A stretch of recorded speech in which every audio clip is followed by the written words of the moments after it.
So the next thing that I'm going to work on is, after I know the dimensions of my quilt, and in this case my width is going to be around 70 inches. Just keep that in mind. So I have sashing in between here. This is what I've chosen for my sashing, but it has a direction. So I wanted it cut this way for my horizontal sashing, and on the vertical I will have it, it's also directional. Let me find it real quick. Here we go. So I need to cut it differently. And that's what we're going to be working on right now, is how to seam together your sashing. In this case I've already started, but width of fabric is 42 inches. I know the width of my quilt is around 70, so I know that I'm going to have to piece this together. And if you piece it on a diagonal, it comes out much nicer. You can hardly even see it. Just find it more pleasing than on just cutting it on the straight edge. I'm really happy I'm using this fabric. I really do love it. I think it is just beautiful. I love batiks. You can put them together. They look great. They're just really a neat fabric to work with. So this is fun.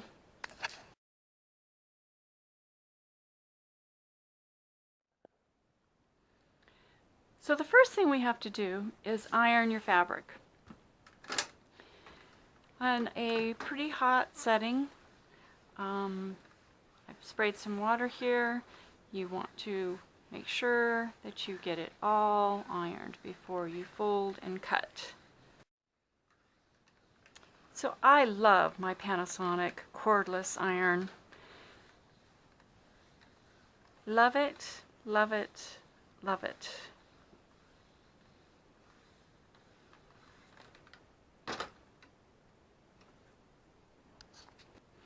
So this is a directional fabric.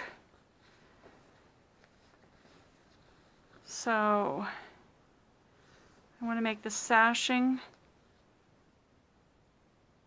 vertical. So I'm going to fold my fabric.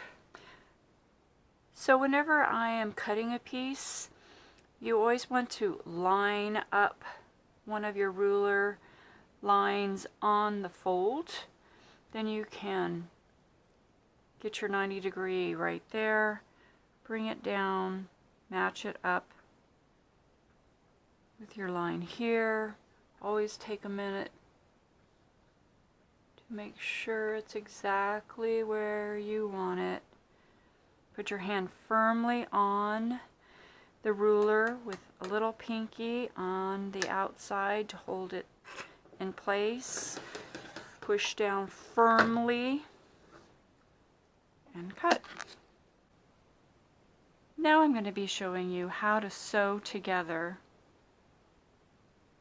two pieces of fabric so that it connects, so that it is sewn in a way that hides the seam. So what I've done now is I've put my fabric one right on to the other in 90 degrees, and I leave probably more than 1/4 inch out on each side. You can pin it here if you'd like, and what I'm going to do is I'm going to draw a line right from each corner and sew exactly on that line. Just sew right on that line.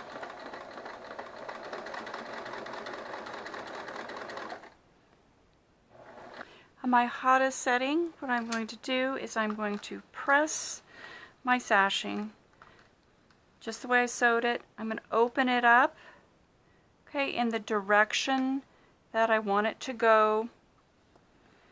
And I'm just going to lay it exactly where I want it, fold it over, and press.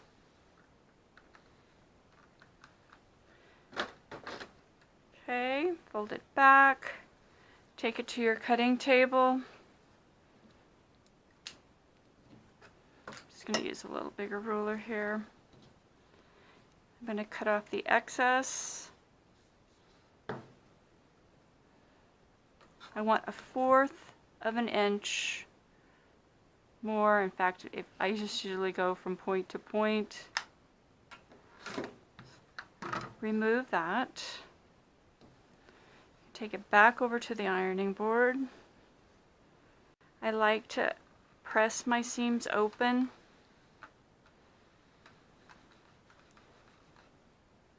But this works so well that it really doesn't matter either way. Cut off the tails. And there you go. It's much nicer to put a diagonal seam on your sashing, on your bindings. Really works well. And cut off those little edges. And then depending on what you're doing, if you're doing a binding, you just have to figure out how many inches you need, how many inches of binding or sashing. And there you have it. Beautiful.